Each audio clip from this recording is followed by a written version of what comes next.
scenery around me probably looks a little different than what y'all are used to seeing. Some of y'all are probably wondering where I am. Some of y'all are probably seen in videos of the way past that you know where we are. I'm in Atlanta, Georgia. This is what we call Market. It's what it's called, is Market. And all around me are showrooms for designers. And every year, not just us, but all these retail stores that sell gowns, whether it be homecoming, Mardi Gras, prom, wedding, bridal, everything, they come either to this market, or there's a market in Dallas, there's one in Vegas. All over the country there's markets, but this is one of the biggest ones that's close to where we call home. Six and a half hour drive, I believe, for Adrian and I to get here. When we bought our business in 2006, Adrian and I used this as kind of our vacation. We had young kids, and this was our time to get away, to come and spend time together and work. And that's what this is. This is I've kind of let it go the past couple years. When the COVID stuff happened, I just couldn't handle it. I couldn't be a part of this, and I let Adrian go with Avery and some of the other girls at work. I let them take my place. But here I am back with Adrian, and it's pretty cool to be back. A lot of the same stuff that we're used to seeing, but this is where they show us the new dresses for the seasons. And this is, like I said, this is just one showroom behind me. Adrian's in there ordering right now. But all of these, everything you see all around me, all of these floors, there's 14 floors, and they're all designers. Each showroom is a different designer that's here to put on a runway show and try to sell dresses to us. So it's a pretty cool event. All right, I want to show y'all what the inside of one of these showrooms looks like before it gets filled up. Dresses everywhere going through. There's Adrian over there working.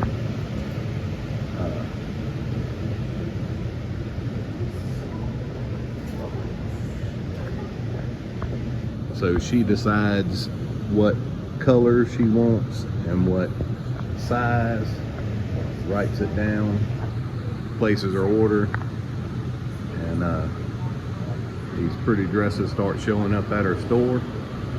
And like I said, this is just one of many showrooms here. All the way around here, this is all different designers. I'm moving pretty quick here. Elevator going up and down, escalator. Let's run down that dude. So escalator just steady bringing people up. It's pretty wild for an old country boy like me to see this kind of stuff. But designers, all these floors. So 2 floors up above, right up here, is Ashley Loren. And I'm sure some of y'all remember the name Ashley Loren. Many years ago, when Adrian and I first started coming to Market, we met Ashley, and she was a young designer. I don't want to say just getting going, but she was not very big at the time. Adrian and I met her, bought her collection. Ashley's come to our store to come do trunk shows, and she's a hustler for sure, and she became part of the family to us, and it's good to see. I'll show y'all later, but her whole floor up there, like originally she just had a little space. Now she's got a huge space, and she is selling dresses all across the country, and has become a really big name in the designer area. So super cool to see and to know that Ashley has turned into what she is. And she's also a sponsor of Chase Holland Racing. Keeps up with Chase. She's from Maine, by the way. She keeps up with Chase, and she's a yearly sponsor, and we appreciate that very much. And yeah, it's pretty cool little deal. Like I said, man, there's people everywhere.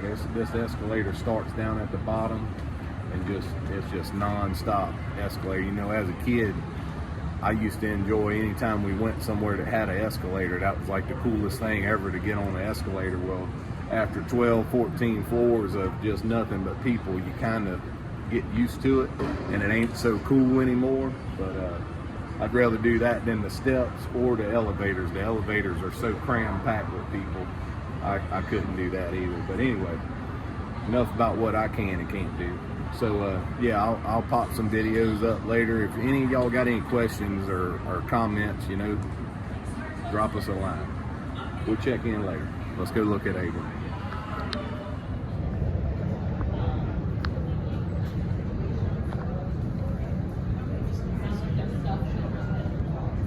So this is Adrian working at another place, and there's 3 ways to order dresses, or probably more, but there is ordering out of a catalog, looking at pictures. There's going through a showroom, looking on the racks, and then there is also runway shows at these markets.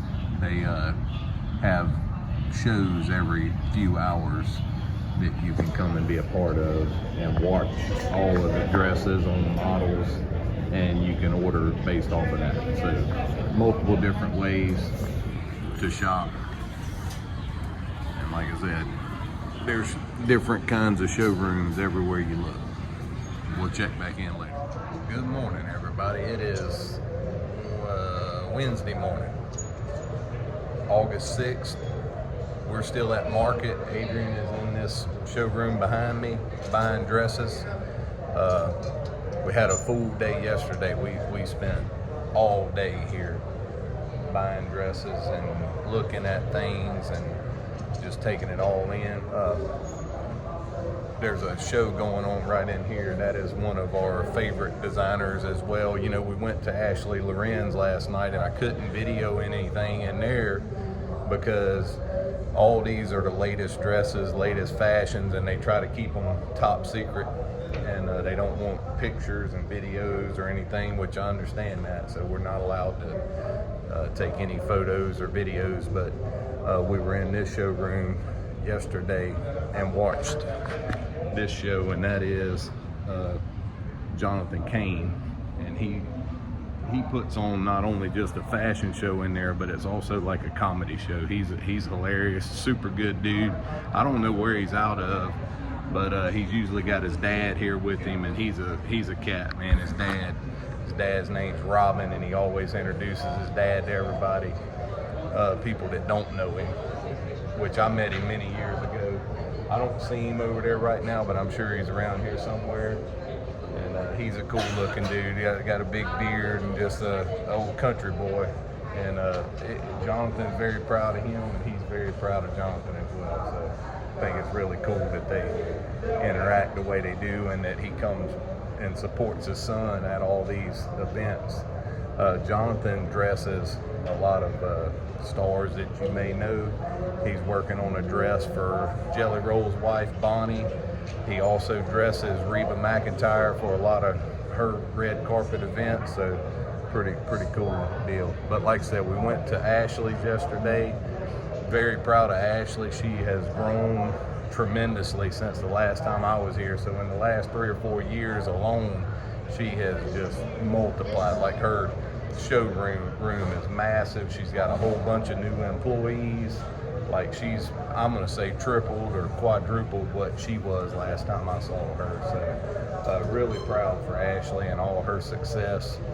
And yeah, like I said, this is what we do. We're gonna go around. Adrian bought dresses out of this showroom over here. Now she's in this one, and we got a few more to hit today. And then I think she said we're gonna go have fun and go look at new stuff, like stuff that we would sell at back on the rack, stuff like that. So yeah, just figured I'd show y'all around. So we'll check in later.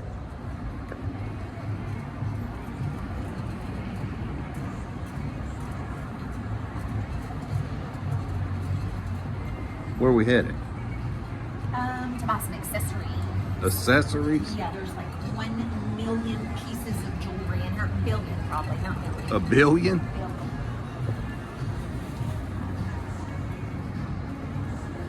Yeah. So we're gonna go check out the Golden Stella. What's going on, everybody? It's Chavis here. I'm back home. It is Thursday, August 7th, August 8th, something like that. Chase and the guys, Mikey, Blaze, Devin, the whole bunch. I'm sure Lindsay and Kirsten, they're all getting ready to go test the kryptonite for the first time at Brownstown Bull Ring tonight. So that's real exciting.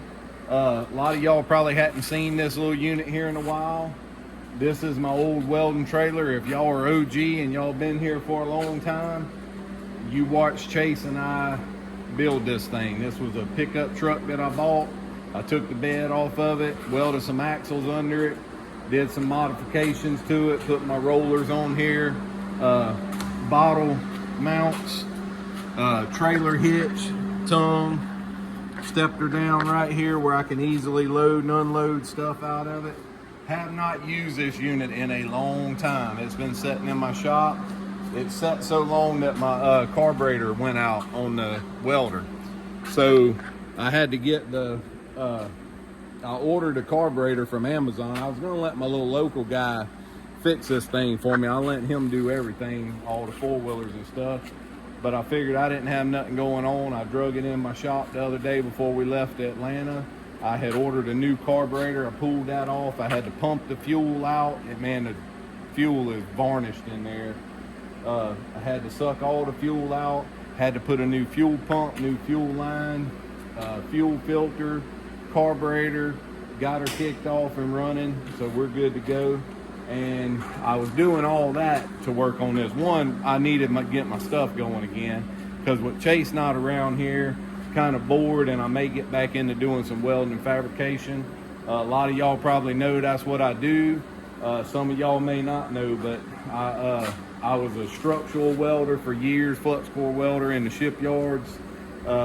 Moved into pipe welding, certified on a lot of different alloys, Inconel, stainless, titanium, Hastelloy, nickel, copper nickel. I was certified on all kinds of stuff. I worked at DuPont as a pipe welder, retired from that, opened up back on the rack, and that's how I make my money now, is through a resale business back on the rack. That is my business. And Adrian and I own House of Tux together, the bridal and formal boutique. But anyway, enough about that. I had bought this unit at an auction a little while back, and I'm going to show you something else that I bought that's really cool inside. I had bought this at an auction, and this thing's got the hydraulic motor on it that hooks to the hydraulics on the front of my skid steer, but it was a offset set up for a tractor. It was an offset unit. And my intentions were to do this right here, to weld a plate on the front of it right here, right on the front, and turn it into a skid steer quick release and hook it straight up to my skid steer right here. That's what I'm gonna do. I bought it with the intentions of doing that, ended up using it a time or two, hooking it up like this on there, and that wasn't worth crap. It was way too heavy over on the front of the skid steer, and putting way too much side pressure on it. So anyway, as you can see, I just cut this stuff off, hacked it off, whatever you want to call it. So I got that cut off that went across over there. Got this cut. We're gonna clean all this up. I still got to cut this stuff off, and that plate's gonna mount right up here on the front of this thing. And then it's a quick release that's going to go on to my skid steer right there. So something else that I bought from the auction, and this is just the thing that I piddle with nowadays. Like I said, probably fixing to get back into doing some welding and fabrication around here. I got my flux core box back, so it can handle some pretty heavy stuff. And that's, like I said, that's what I used to do for a living. I don't weld any pipe or anything. I do have, when I bought this thing, I bought a aluminum spool gun to go with it, so I can weld aluminum. It's just been out of service for a long time, and I get a lot of calls from people needing aluminum welded, and I just had no way of doing it because my machine's been down. So let me show you what I got in here. This little unit here is something that I have wanted my entire life, all my years of welding and fabrication. When Katrina hit, I went in business for myself. So that's when I had my own little welding trailer and all that stuff, sold all that stuff. And then I bought this machine and built that trailer and was gonna go back in business. We started traveling the country. That pumped the brakes on that. But since I've been started back, looking at the auction, I found this little unit right here. Excuse this cat. This is an aggravating little joker that just sits in here and meows all day, starving for attention. So this right here, some of y'all may not know what this is. This is an Ironworker. Like I said, I have wanted one of these my entire life, and never thought I would ever be able to afford one or bite the bullet and buy one. But this little unit come up for auction at my local auction. Didn't know if it worked or not. Obviously, it's had some repair work done on it before. This thing was completely missing off of it, along with some other things. As you can see, there's some new shiny looking stuff. This is what was on there. So this thing cut, but not very good. So I have replaced a lot of parts. I still got a few more to replace. You can see all this shiny new stuff over here. But what this thing does, and I'm not going to turn it on right now, but I would love to, because I'm excited about it. Everybody that's come by here, I've showed them what it can do. You stick a piece of angle in right here. It'll do up to 3x3, 3/16 angle. Cuts it. I mean, just a good clean. Look how pretty that is. Just a beautiful cut. And I'm talking about it does it quick. And then you flip this gear around right here. I'll put a little video in. And this is a punch over here. Punches the most beautiful little holes. I mean, just clean. And I bought dies for it. I bought punches and dies from a 1/4 inch up to 1 inch. And y'all, I'm telling you, I don't know if you can just tell right there how bad to the bone that is. All right, so I got my angle cutter in here on this bad boy. Check this out.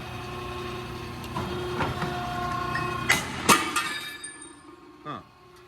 Yeah, like that, no. Watch this. There it is. You come around right here. Oh, we're gonna shift gears down here. Bam, that's gonna put her in punch mode, and we're gonna knock a 1 inch hole in her right there. I think that's about center.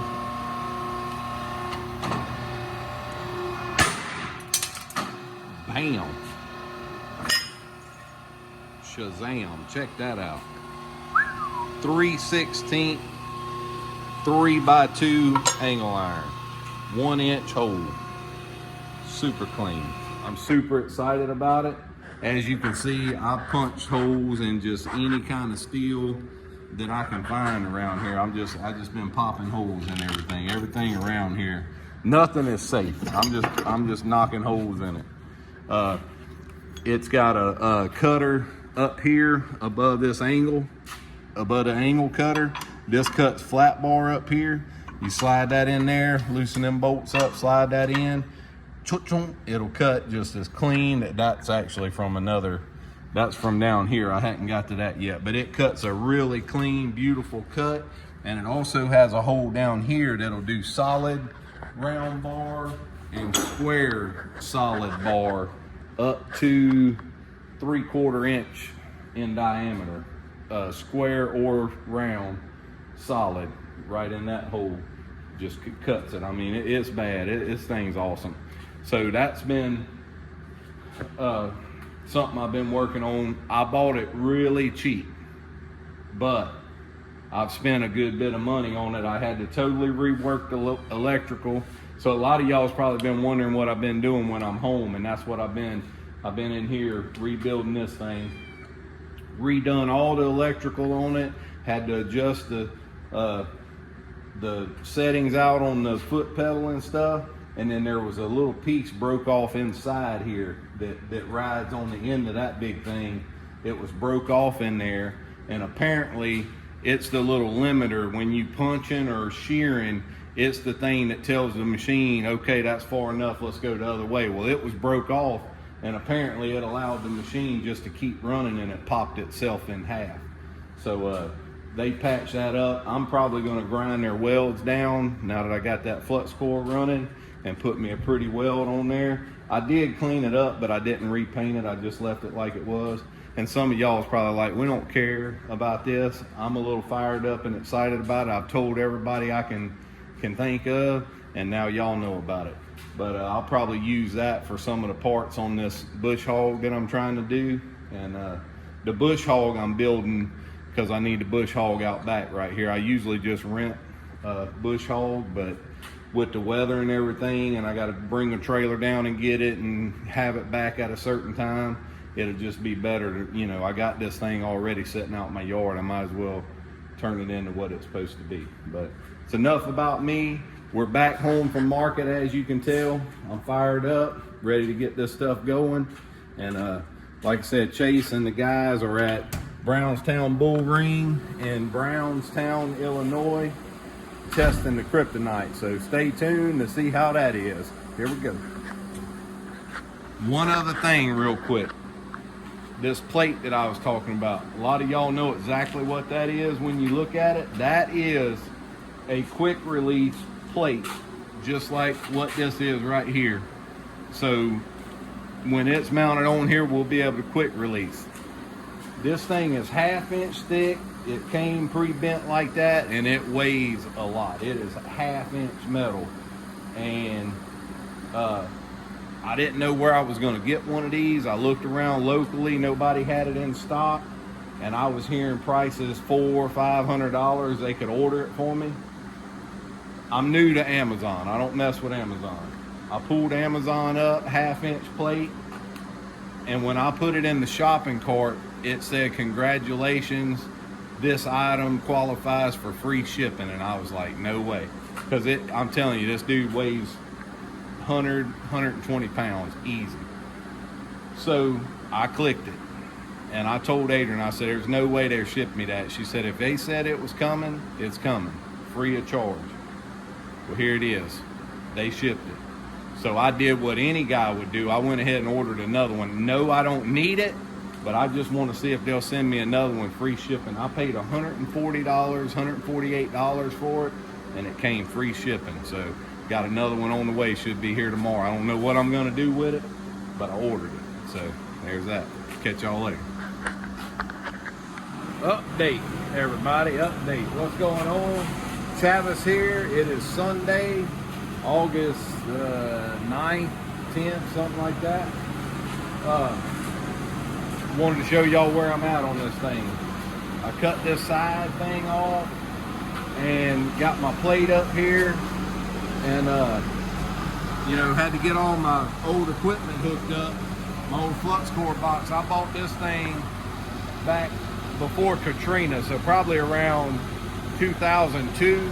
I bought it used at an auction, and I paid $500 for that thing, and man, I've made a ton of money over the years, and it's been loaned out to my nephew. He just brought it back to me, and he was telling me what kind of money he's made with that thing. That is a flux core box that hooks up to my gas-driven welder here. That thing's practically new, but I had to put that carburetor on the other day. So anyway, we got it up and going, but I hadn't done this stuff in a long time. Even though I made a long career out of flux core welding, it's been a while since I've done any. and I was trying to get it all hooked up to this machine, and that machine was so new to me, I don't really remember much about it.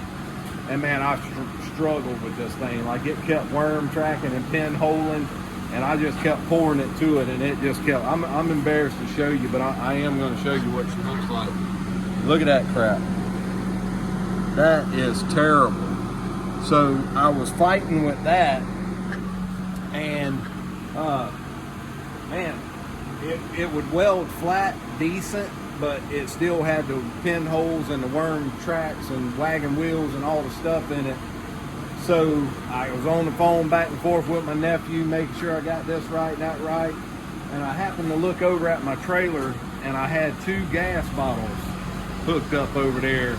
And I got them mounted on there, but I was hooked, the regulator was already mounted to the one on that side. And man, I looked over there and I was like, no way, what kind of idiot I am. I was hooked to straight argon. And for flux core, you can weld with CO2, straight CO2, or you can weld with what we call a 75-25, which is 75% CO2, 25% argon. And that's the most common thing that most people use. I flopped over to the right bottle, and you can immediately see where I went from this till she started clearing up, and looks like I still remember somewhat how to weld. So I started building these pieces here. This is some old 5/8 inch plate that I've had for a long time, just laying out there. So I cut that, and I figured that's going to be plenty beefed enough to hold this thing together. We hadn't forgot what we're doing. We can still get after it. Yeah, I'm excited about it. Shouldn't be much longer. I'll be done with this thing. I just wanted to give y'all an update, and if I can find a tripod, I was going to set it up while I burn these last couple beads on a time lapse. So we'll see if I can find something. If not, check in with y'all later.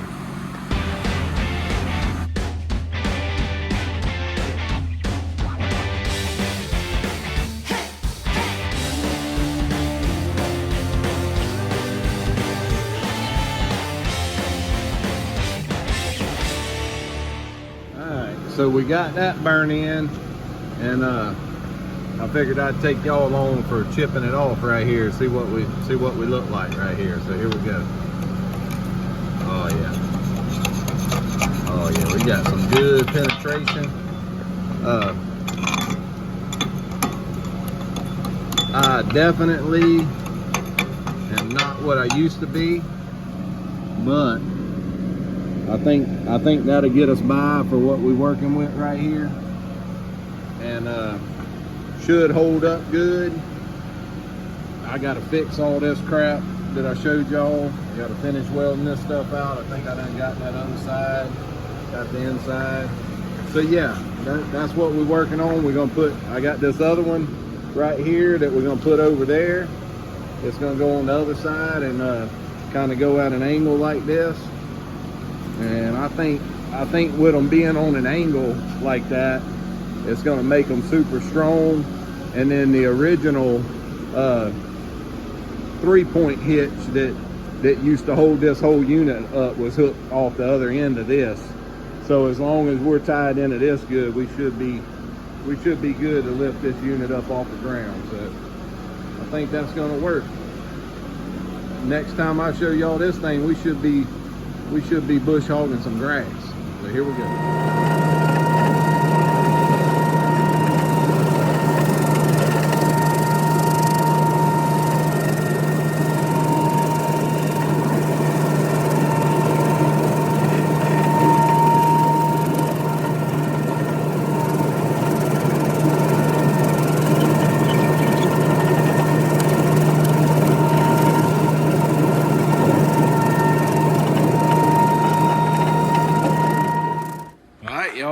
Put the maiden voyage on this thing, and it did really well.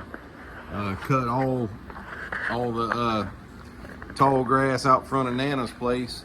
I don't see any cracked welds or anything. Look like it all held together. So may have something here.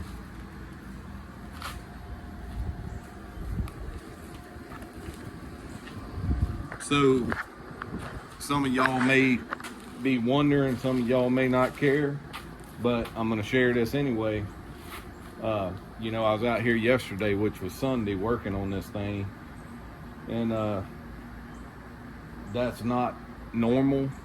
You know, we usually try to do something together, even if it's just watching a movie together at the house. But you know, Chase is gone. Tomorrow's his 22nd birthday. He's up in Illinois. Avery left with Nana yesterday morning, so she's gone to go to Norfolk, Virginia, to go visit my aunt, my mom's sister. So we're kind of empty nesting. So it's just me and Adrian and Ruby, and I think I'm gonna go get Ruby and go eat lunch or something. But yeah, I always wondered, you know, what it'd be like and what I'd do with my time when I didn't have to do anything. But man, I don't think I like this. And Chase would drive you crazy. Like I've been on the phone with him and just bump me, you know, trying to, you know, he asked me a question and I give him as straight of an answer as I can, and then he still does whatever he wants to do, and then calls me when things ain't what he hoped it would be. You know, and what do you say? I mean, do you say, hey, I told you, or you know, what do you say? I just been getting quiet. I don't know if it's just that he don't listen, and then after the fact he realizes what I said or what I was trying to say, or I don't know what his deal is, but he'll figure it out. That's how we all figured it out, you know. I know that's how I got where I am, by making a lot of mistakes. So great kid, and I'm 48 years old, fixing to be 49, and I've lived my life. I ain't trying to live my life through him. So I want him, when it's all said and done, I want him to say I did it my way. I tell all my kids, I'll talk to you till I'm blue in the face. I'll give you all the advice I can give you, and if you still do whatever you want to do the way you want to do it and don't listen to nothing I said, I'm not going to be mad at you. And like I said, I'm not mad at him. It's just frustrating just to talk. And for what? So we will see how that goes. But check in with y'all later. And if y'all like being updated on what's going on around the Holland Hill here while Chase is out of town, let me know. Drop us a comment. If you don't, let me know. Drop us a comment, and we'll go from there. Catch y'all later.